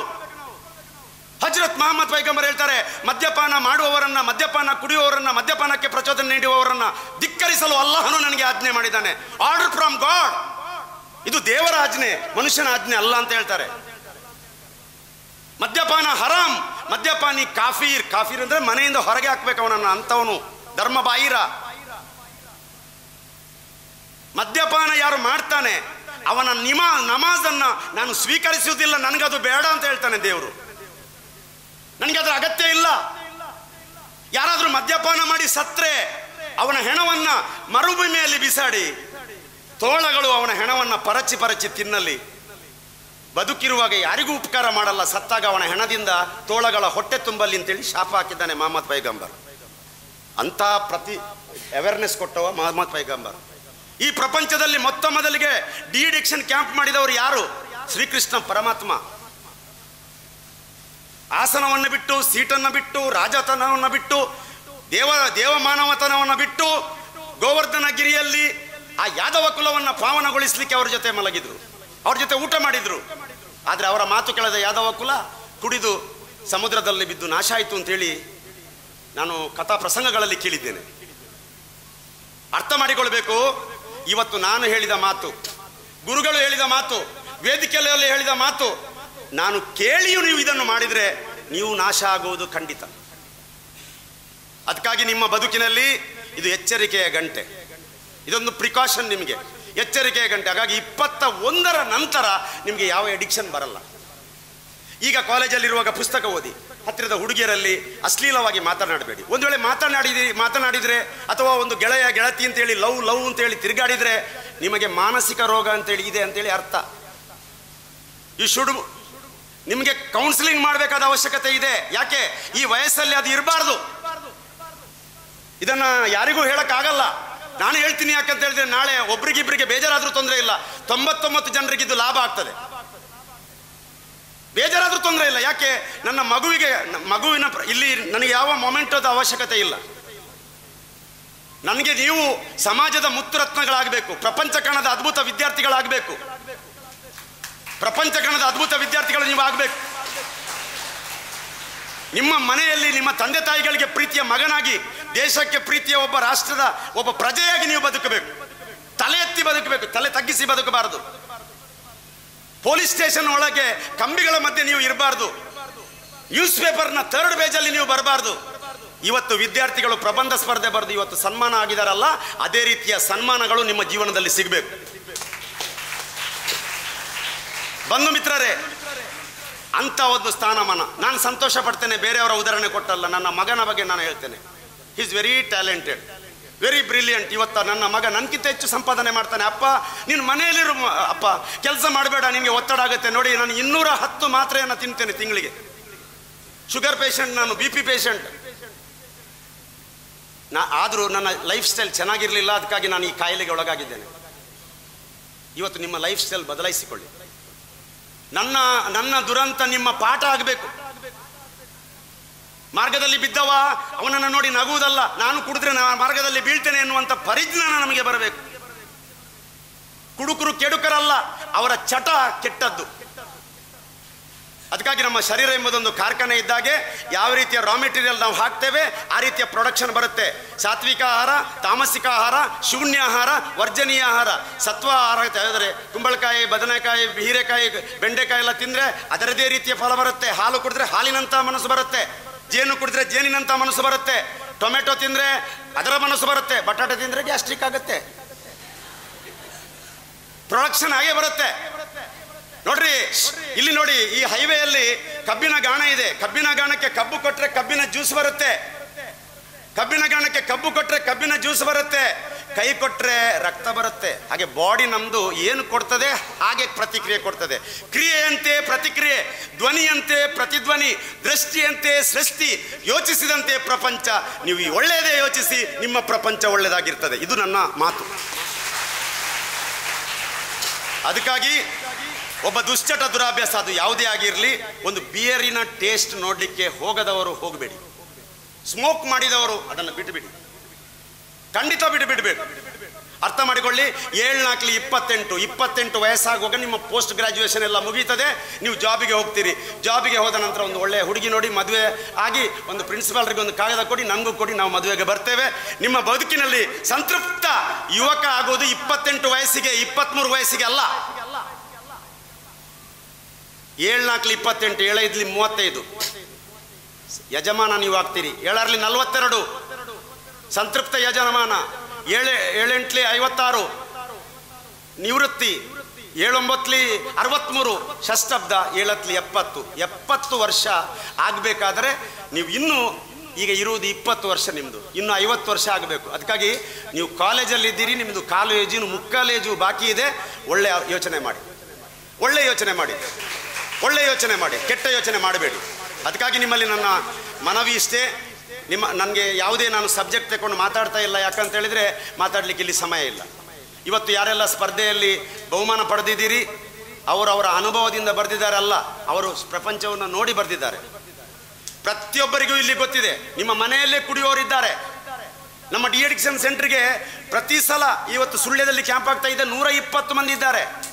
ನಮ್ಮ ಹೆಗಡೇಜಿ ಅವರು ಮದ್ಯ ವ್ಯಸನಿಗಳನ್ನು ಪ್ರೀತಿಸಿ ಅವರ ಬದುಕು ಪರಿವರ್ತನೆಗೋಸ್ಕರ ಕಳೆದ 97ರಿಂದ ಇದುವರೆಗೆ 1,30,000 ಕುಟುಂಬಗಳಿಗೆ ಇವತ್ತು ಬೆಳಕು ಕೊಡುವಂಥ ಕೆಲಸವನ್ನು ಮಾಡಿದ್ದಾರೆ. ನಿಮ್ಮ ಇದೇ ಕಾಂಗ್ರಿಗೇಷನ್, ನಮ್ಮ ಫಾದರ್ ಪ್ರಿನ್ಸಿಪಲ್ ಇದ್ದಾರೆ, ಅವರ ಕಾಂಗ್ರಿಗೇಷನ್ ಫಾದರ್ ಜಕಾರಿಯಸ್ ಅಂತ ಹೇಳಿದ್ದಾರೆ. ಅವರು ನಿರಂತರ ನನ್ನ ಕಾಂಟ್ಯಾಕ್ಟಲ್ಲಿದ್ದಾರೆ. ಅವರು ಇದರ ಬಗ್ಗೆನೇ ಯೋಚನೆ ಮಾಡಿಕೊಂಡು ತುಂಬ ಕಾರ್ಯಕ್ರಮಗಳನ್ನು ಮಾಡಿ ಅವರ ಕ್ಯಾರಪ್ಪಲ್ಲಿ ಒಂದು 13 ಜನರನ್ನು ಅವರು ಬಿಡಿಸಿದ್ದಾರೆ. ನಾನು ಇದನ್ನು ಯಾಕೆ ನಿಮ್ಗೆ ಹೇಳ್ತೀನಿ ಅಂತ ಹೇಳಿದರೆ, ದುಶ್ಚಟ ದುರಾಭ್ಯಾಸ ಎಂಬುದು ತುಂಬ ಕೆಟ್ಟದ್ದು. ಉಪನಿಷತ್ತಾಗಲಿ, ಈಗ ಸರ್ವಜ್ಞನ ವಚನ ಹೇಳುತ್ತೆ, ಮದ್ಯಪಾನವ ಮಾಡಿ ಇದ್ದುದೆಲ್ಲವ ನೀಗಿ ಬಿದ್ದು ಬರುವವನ ಸದ್ದಡಗಿ ಸಂತಾನ ಎದ್ದು ಹೋಗುವುದು ಸರ್ವಜ್ಞ. ಹೆಂಡವನ್ನ ಕುಡಿ ಕುಡಿದು ಕಂಡವರ ತಾಜರೆದು ಬಂಡು ನುಡಿಗಳಿಗೆ ನಾಚದ ನೀಚನ ಕಂಡು ತೊಲಗಿಯರೆ ಸರ್ವಜ್ಞ. ಮದ್ದು ತಿನ್ನುವ ಪ್ರಾಣಿ ಬುದ್ಧನನ್ಬೇಡ, ಮದ್ದಿನ ರಸವು ತಲೆಗೇರಿ ಚಿತ್ತದಿ ಬಿಂಗಿ ಅಂತಿಯನು ಸರ್ವಜ್ಞ. ಸುರೆಯ ಸೇವಿಸುವವನ ಸುರಿಗೆಯ ಪಿಡಿದವನ, ಸುರೆಯ ಸೇವಿಸುವವನ ಕುಡಿದವನು ಮತ್ತು ಮಾದಕ ವಸ್ತು ತಗೊಂಡವನು ಮತ್ತು ಚಾಕಿಟ್ಕೊಂಡವನು ಒಂದೇ. ಚಾಕಿಟ್ಕೊಂಡವ ಚಾಕಲ್ಲೇ ಸಾಯ್ತಾನೆ, ಬಾಟ್ಲಿ ಇಟ್ಕೊಂಡವ ಬಾಟ್ಲಿಯಲ್ಲೇ ಸಾಯ್ತಾನೆ. ಅದಕ್ಕಾಗಿ ನಿಮ್ಮಲ್ಲಿ ನನ್ನ ಮನವಿ ಇಷ್ಟೇ. ಅಯ್ಯ, ತಂಬಾಕು ಭಕ್ಷಣೆ ಮಾಡಿದರೆ ಹಂದಿ ನರಕ ಹೋಗೊಂಡ ಸಮಾನ. ನಾನು ಹೇಳಿದಲ್ಲ, ಬಹುರೂಪಿ ಬಸವಣ್ಣರವರು ಹೇಳಿದ್ದು. ಅಯ್ಯ, ತಂಬಾಕು ಭಕ್ಷಣೆ ಮಾಡಿದರೆ ಹಂದಿ ನರಕ ಹೋಗೊಂಡ ಸಮಾನ, ನಾಸಿ ಭಕ್ಷಣವು ಮಾಡಿದರೆ ನಾಯಿ ನರಕ ಹೋಗೊಂಡ ಸಮಾನ, ಬಾಂಗಿ ಭಕ್ಷಣವು ಮಾಡಿದರೆ ಮಾರ್ಜಾಲನ ಮಲವತಿಂದ ಸಮಾನ, ಮದ್ಯವ ಭಕ್ಷಣ ಮಾಡಿದರೆ 18 ಜಾತಿ 101 ಕುಲದ ಮನುಜರ ಮಲವತಿಂದ ಸಮಾನ ಅಂತ ಹೇಳಿದ. ಇನ್ನು ಯಾರ ಭಾಷಣ ಕೇಳಿ, ಯಾರ ಮಾತು ಕೇಳಿ ನೀವು ಇದನ್ನು ಮಾಡ್ತೀರಿ ಅಂತ ಹೇಳಿದರೆ ನಿಮ್ಮ ಜೀವನವೇ ಹಾಳಾಗ್ತದೆ. ಅದಕ್ಕಾಗಿ ದುಶ್ಚಟ ದುರಾಭ್ಯಾಸ ಎಂಬುದೊಂದು ಘೋರವಾದಂಥ ಭೀಕರವಾದಂಥ ಚಟ, ಕೆಟ್ಟ ಚಟ, ಕೆಟ್ಟ ಅಭ್ಯಾಸ, ಮೂಢ ಸಂಪ್ರದಾಯ. ಇದೊಂದು ಭಯಾನಕವಾದ ಚಾಟ. ಇವತ್ತು ನೀರಿಗೆ ಬಿದ್ದು ಸಾಯುವುದಕ್ಕಿಂತ ಹೆಚ್ಚು ಜನ ದುಶ್ಚಟಕ್ಕೆ ಬಿದ್ದು ಸತ್ತಿದ್ದಾರೆ. ಊಟ ಇಲ್ಲದೆ ಸಾಯುವುದಕ್ಕಿಂತ ಹೆಚ್ಚು ಜನ ಈ ಮದ್ಯಪಾನದಿಂದ ಮತ್ತು ಮಾದಕ ವಸ್ತುಗಳಿಂದ ಸತ್ತಿದ್ದಾರೆ. ಮದ್ಯಪಾನ ಮತ್ತು ಮಾದಕ ವಸ್ತುಗಳ ಚಟ ಇರುವವನಿಗೆ 3 ಗ್ಯಾರಂಟಿ, ಸರ್ಕಾರದಲ್ಲ, 3 ಗ್ಯಾರಂಟಿ. 1 ಆತ್ಮಹತ್ಯೆ, 2ನೇದ್ದು ಅಕಾಲಿಕ ಮರಣ, 3ನೇದ್ದು ಅಪಘಾತ. ಇದು ಗ್ಯಾರಂಟಿ. ಎಲ್ಲ ಮದ್ಯ ವ್ಯಸನಿಗಳು ಲೈಫ್ ಎಂಡ್ ಮಾಡೋದು ಈ 3ರಲ್ಲಿ. 100ರಲ್ಲಿ 99 ಜನ. ಅಕಾಲಿಕ ಮರಣ ಅಂದರೆ ಆಯುಷ್ಯ ಆಗುವ ಮೊದಲೇ ಸಾಯೋದು. ಆತ್ಮಹತ್ಯೆ ಅಂತ ಹೇಳಿದರೆ ಗೊತ್ತುಂಟು. 3ನೇದ್ದು ಆಕ್ಸಿಡೆಂಟ್. ಈ 3ಕ್ಕೆ ಪ್ರಬಲ ಕಾರಣ ಈ ಮದ್ಯಪಾನ ಮತ್ತು ಮಾದಕ ವಸ್ತುಗಳ ಚಟ. ಅದಕ್ಕಾಗಿ ನೀವು ಸೋಲುವುದು ಎಲ್ಲಿ ಅಂತ ಹೇಳಿದರೆ, ಒಂದು ಪ್ರಥಮ ಪಾಯಿಂಟ್ ಹೇಳಿಬಿಡ್ತೇನೆ, ಸಹವಾಸ ದೋಷ. ನಿಮ್ಮ ಒಟ್ಟಿಗೆ ಇರುವವರು, ಅದು ನಿಮ್ಮ ಪ್ರಾಣ ಸ್ನೇಹಿತರೇ ಆಗಿರಲಿ, ಅದು ನಿಮ್ಮ ಬದುಕಿಗೆ ತೊಂದರೆ ಕೊಡ್ತದಂತಾದರೆ ಅವನ ಸ್ನೇಹವನ್ನಾದರೂ ಬಿಡು, ಆದರೆ ಅವನು ಹೇಳಿದ ಕೆಲಸವನ್ನು ಮಾಡಬೇಡ. ಅದಕ್ಕಾಗಿ ನಿನ್ನ ಜೊತೆಗೆ ಇರುವವ ಯಾವುದೇ ಒಬ್ಬ ಸಹ ಸ್ನೇಹಿತ ನಿಮ್ಮ ಗೆಳೆಯನಾಗಲಿಕ್ಕೆ ಸಾಧ್ಯ ಇಲ್ಲ. ಒಬ್ಬ ದುಶ್ಚಟ ದುರಾಭ್ಯಾಸ ಇದ್ದವ ಗೆಳೆಯನಾಗಲಿಕ್ಕೆ ಸಾಧ್ಯ ಇಲ್ಲ. ಬಂಧು ಮಿತ್ರರು ಅರ್ಥ ಮಾಡಿಕೊಳ್ಳಿ. ರಸ್ತೆಯಲ್ಲಿ ಒಂದು 10 ರೂಪಾಯಿ ಬಿದ್ದರೆ ಎಲ್ಲರೂ ಹೆಕ್ತಾರೆ, 1 ರೂಪಾಯಿ ಬಿದ್ದರೂ ಹೆಕ್ತಾರೆ. ಆದರೆ ಒಬ್ಬ ಕುಡುಕ ರಸ್ತೆಯಲ್ಲಿ ಬಿದ್ದರೆ ಯಾರೋ ಅವನು ಮುಟ್ಟಲ್ಲ, ಯಾರಿಗೂ ಬೇಡ ಅವನ ಜೀವನ. ನನ್ನ ಮನೆ ಹೈವೇಯಲ್ಲಿ, ನನ್ನ ಮನೆಗೆ ಭಿಕ್ಷುಕರು ಬಂದರೆ ಒಂದು 10 ರೂಪಾಯಿ ಆದರೂ ನಾನು ಕೊಡ್ತೇನೆ, ಊಟ ಆದರೂ ಕೊಡ್ತೇನೆ, ನೀವು ಕೊಡ್ತೀರಿ. ಆದರೆ ಒಬ್ಬ ಕುಡುಕ ಬಂದರೆ ಅವನಿಗೆ ಏನು ಕೊಡಲ್ಲ. ಅದರ ಅರ್ಥ ಏನು? ಈ ಸಮಾಜದಲ್ಲಿ ಭಿಕ್ಷುಕನಿಗಾದರೂ ಬೆಲೆ ಇದೆ, ಕುಡುಕನಿಗೆ ಇಲ್ಲ. ಇವತ್ತು ನಿಮಗೆ ಒಂದು ಪ್ರಶ್ನೆ ಕೇಳ್ತೇನೆ. ನನ್ನ ಯಾರ ತಂದೆ ಕುಡಿತಾರೆ ಕೈ ಎತ್ತಿ ಅಂತ ಹೇಳಿದರೆ ನೀವು ಎತ್ತಲಿಕ್ಕೆ ತಯಾರಿಲ್ಲ. ಯಾರ ತಂದೆ ಸ್ಮೋಕ್ ಮಾಡ್ತಾರೆ ಅಂತ ಹೇಳಿದ್ರು ಎತ್ತಲಿಕ್ಕೆ ತಯಾರಿಲ್ಲ. ಯಾಕೆ? ನನ್ನ ಅಪ್ಪ ಕುಡುಕ, ಸ್ಮೋಕರ್ ಅಂತ ಹೇಳಲಿಕ್ಕೆ ನಿಮಗೆ ಇಷ್ಟ ಇಲ್ಲ. ಹಾಗಾದರೆ ನಮಗೆ ಯಾಕೆ ಈ ಚಟ? ಹಠ ಬಿಡಿ, ಚಟ ಬಿಡಿ. ಜೀವನವನ್ನು ಭಾರತದ ಭೂಪಟದಲ್ಲಿ ನಿಮ್ಮದೇ ಆದಂಥ ಛಾಪನ್ನು ಮೂಡಿಸಿ, ಯಾರದ್ದೋ ಉದಾಹರಣೆ ಹೇಳಿ ಬದುಕಬೇಡಿ, ನೀವೇ ಸಮಾಜಕ್ಕೆ ಉದಾಹರಣೆ ಆಗಿ.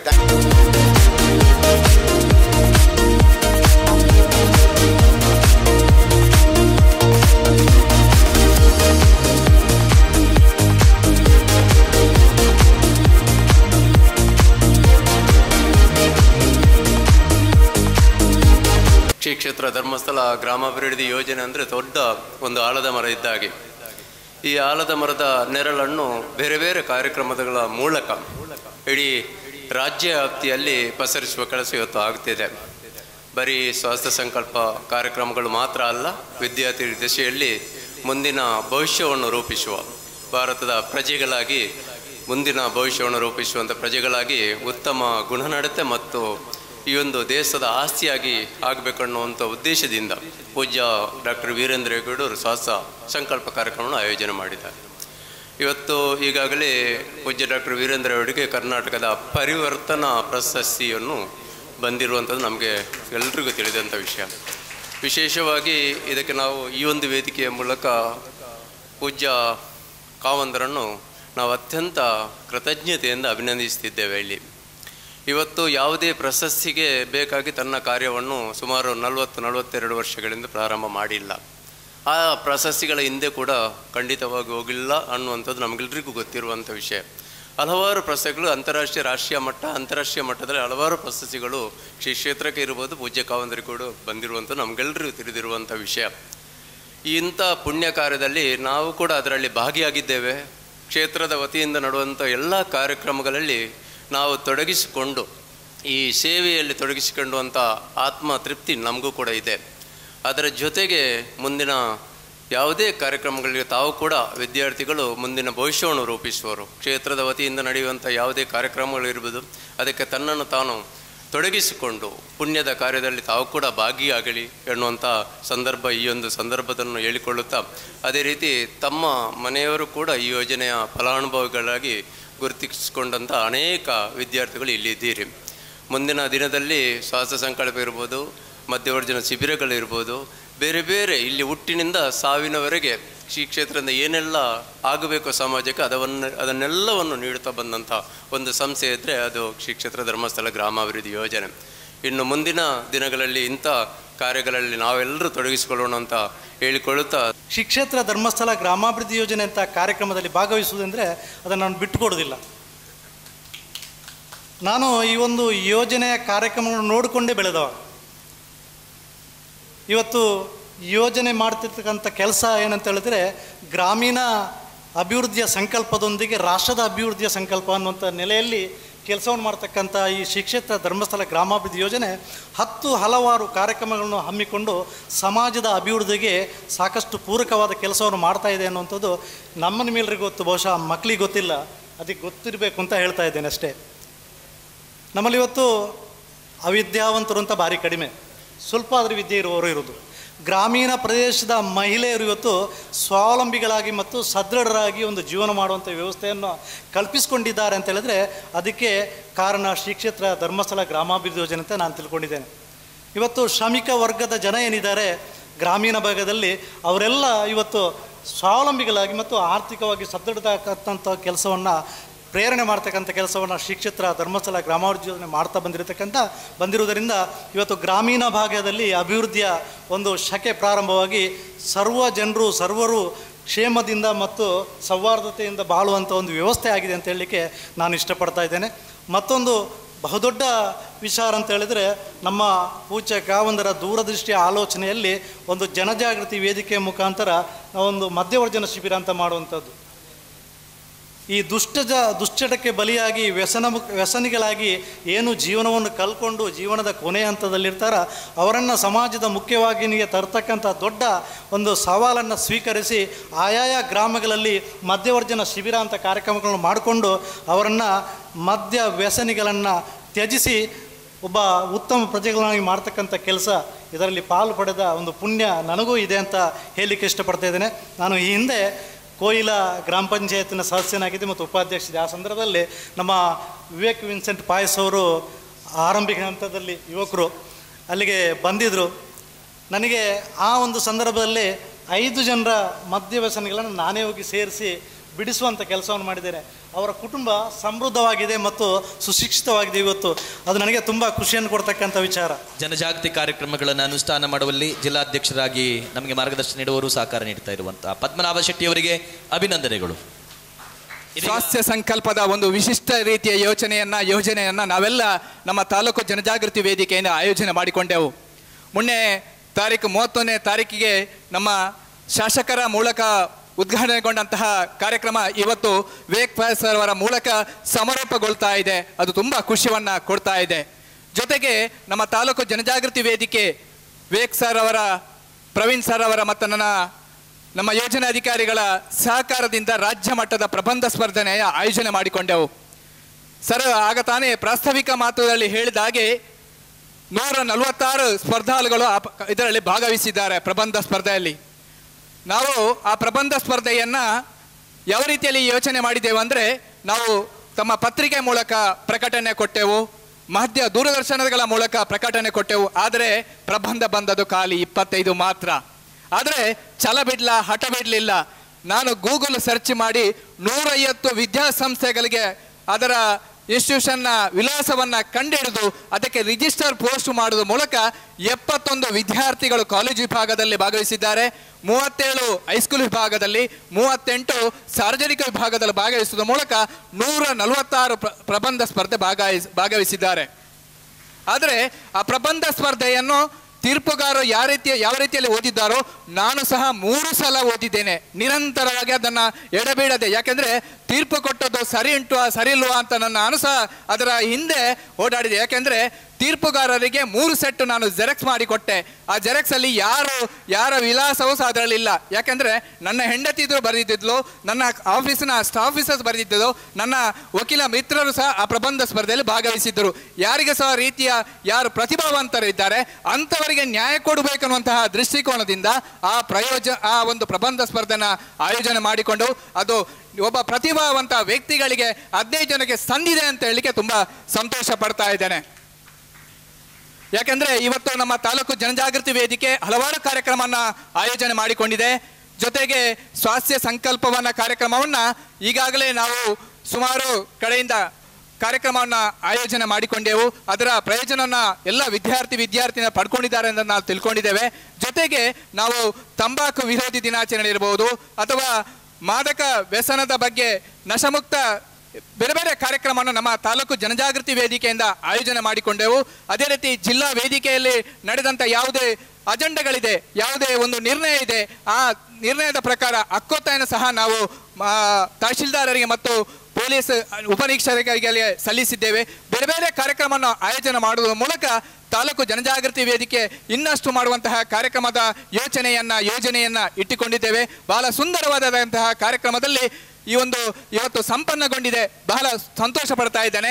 ಜೊತೆಗೆ ತೀರ್ಪುಗಾರರಿಗೆ ಅಭಿನಂದನೆ ಸಲ್ಲಿಸುವಂಥದ್ದು, ವಿಶೇಷವಾಗಿ ನನ್ನ ಗುರುಗಳಾಗಿರುವಂತಹ ಪ್ರಗತಿ ವಿದ್ಯಾಸಂಸ್ಥೆಗಳಲ್ಲಿ ಸುಮಾರು 20 ವರ್ಷಗಳ ಕಾಲ ಅಲ್ಲಿಯ ಮುಖ್ಯ ಗುರುಗಳಾಗಿ ಕೊಂಬಕೆರೆ ಎನ್ನುವಂತಹ ಒಂದು 573ನೇಯ ಒಂದು ಕೆರೆಯ ಒಂದು ಉಸ್ತುವಾರಿಯನ್ನು ವಹಿಸಿಕೊಂಡು ಅದರಲ್ಲಿ ನಿರಂತರವಾಗಿ 2 ತಿಂಗಳ ಕಾಲ ಅಲ್ಲೇ ಇದ್ದು ಬೆಳಿಗ್ಗೆಯಿಂದ ಸಂಜೆ ತನಕ ಕೆಲಸ ಮಾಡಿದಂತಹ ಗಿರಿಶಂಕರ ಸುರಾಯ್ ಅವರಿಗೆ ವೇದಿಕೆಯಲ್ಲಿ ಸನ್ಮಾನ ಸಲ್ಲಿಸಿ ಬಹಳ ಖುಷಿಯನ್ನು ಕೊಟ್ಟಿದೆ. ಅದೇ ರೀತಿ ನಮ್ಮ ಜಿಲ್ಲಾಧ್ಯಕ್ಷರಿರ್ಬೋದು, ನನ್ನ ಹಿಂದೆ ಸಂಪೂರ್ಣವಾದಂತಹ ಸಹಕಾರ ಕೊಟ್ಟವರು ನಮ್ಮ ಯೋಜನೆ ಅಧಿಕಾರಿಯವರು ಯಾವತ್ತೂ ನಾನು ಮರೆಯಲಿಕ್ಕಿಲ್ಲ. ಯಾಕೆಂದರೆ ಪ್ರತಿಯೊಂದು ವಿಚಾರದ ಹಿಂದೆ ಅವರು ಯಾವುದೇ ಒತ್ತಡ ಇದ್ದರೂ ಸಹ ನಾನು ಕೇಳಿಕೊಂಡಾಗ ಬಹಳ ಸಂತೋಷದಿಂದ ಒಪ್ಪಿಕೊಂಡು ನನ್ನ ಜೊತೆ ಕೈ ಜೋಡಿಸಿದ್ದಾರೆ. ಜೊತೆಗೆ ತಾಲೂಕು ಜನಜಾಗೃತಿಯ ವೇದಿಕೆಯ ಎಲ್ಲ ವಲಯ ಅಧ್ಯಕ್ಷರುಗಳನ್ನು, ತಾಲೂಕು ಎಲ್ಲ ಪದಾಧಿಕಾರಿಗಳನ್ನು, ನಮ್ಮ ಸೇವಾ ವಲಯ ಮೇಲ್ವಿಚಾರಕರನ್ನು, ಸೇವಾ ಪ್ರತಿನಿಧಿಗಳನ್ನು ಎಲ್ಲರನ್ನ ಮಗದೊಮ್ಮೆ ನಾನು ಈ ಒಂದು ಸಪ್ತಾಹದ ಕಾರ್ಯಕ್ರಮದಲ್ಲಿ ಸಂಪೂರ್ಣವಾದಂತಹ ಸಹಕಾರವನ್ನು ಕೊಟ್ಟಿದ್ದಾರೆ. ಅವರಿಗೆ ಮತ್ತೊಮ್ಮೆ ನಾನು ಧನ್ಯವಾದ ಅರ್ಪಿಸುತ್ತಾ ನಾನು ಈ ವೇದಿಕೆಯಲ್ಲಿ ಕಿರಿಯನಾಗಿದ್ದರೂ ಸಹ ಒಂದು ಅಧ್ಯಕ್ಷ ಸ್ಥಾನ ವಹಿಸುವಂತಹ ಅವಕಾಶ ವಿಶೇಷವಾಗಿ ವಿವೇಕ್ ಸರ್ ನನಗೆ ಅವಕಾಶ ಮಾಡಿಕೊಟ್ಟಿದ್ದಾರೆ. ಎಲ್ಲ ರೀತಿಯಲ್ಲಿ ಸಂಪೂರ್ಣವಾದಂತಹ ಸಹಕಾರ ಇದ್ದಾರೆ. ಇನ್ನೂ ಸಹ ನಾವು ತಾಲೂಕು ಜನಜಾಗೃತಿ ವೇದಿಕೆಯಿಂದ ವಿಭಿನ್ನ ರೀತಿಯ ಕಾರ್ಯಕ್ರಮವನ್ನು ಖಂಡಿತ ಮಾಡ್ತಾ ಇದ್ದೇವೆ. ನಿಮ್ಮೆಲ್ಲರ ಸಹಕಾರ ಬೇಕು ಅಂತ ಹೇಳುತ್ತಾ ಇಲ್ಲಿ ಈ ಒಂದು ಶಾಲೆಯಲ್ಲಿ, ಈ ಕಾಲೇಜಿನಲ್ಲಿ ಒಂದು ಕಾರ್ಯಕ್ರಮದ ಆಯೋಜನೆ ಮಾಡಲಿಕ್ಕೆ ಕೊಟ್ಟಂತಹ ಇಲ್ಲಿನ ಪ್ರಾಂಶುಪಾಲರಿಗೂ, ಆಡಳಿತ ಮಂಡಳಿಗೂ, ಎಲ್ಲ ಅಧ್ಯಾಪಕರ ವೃಂದದವರಿಗೂ ಬಹಳ ಕಿವಿಯಾರೆ, ಬಹಳ ಶಿಸ್ತಿನಿಂದ ಇಲ್ಲಿನ ಈ ಕಾರ್ಯಕ್ರಮದ ಹಿಂದೆ ನಿಮ್ಮ ಸಹಕಾರ ಬೇಕಾಗಿತ್ತು. ಬಹಳ ಶಿಸ್ತಿನಿಂದ ಈ ಕಾರ್ಯಕ್ರಮದ ಯಶಸ್ವಿಗೆ ಸಹಕಾರ ನೀಡಿದಂತಹ ಎಲ್ಲ ವಿದ್ಯಾರ್ಥಿಗಳಿಗೆ ಮತ್ತೊಮ್ಮೆ ಧನ್ಯವಾದ ಅರ್ಪಿಸುತ್ತಾ ಅವಕಾಶಕ್ಕಾಗಿ ಧನ್ಯವಾದಗಳು. ಕಡಬ ತಾಲೂಕು ಮಟ್ಟದ ಸ್ವಾಸ್ಥ್ಯ ಸಂಕಲ್ಪ ಸಪ್ತಾಹ ಸಮಾರೋಪ ಸಮಾರಂಭದ ದೀಪ ಪ್ರಜ್ವಲನೆ ಮಾಡಿರುವಂತಹ ಫಾದರ್ ಥೋಮಸ್ ಬಿಜಿಲಿ OIC ಇವರಿಗೆ ಇವತ್ತಿನ ಈ ಕಾರ್ಯಕ್ರಮದ ಪರವಾಗಿ ಪ್ರೀತಿಪೂರ್ವಕದ ಧನ್ಯವಾದಗಳನ್ನು ಸಮರ್ಪಿಸುತ್ತಿದ್ದೇನೆ.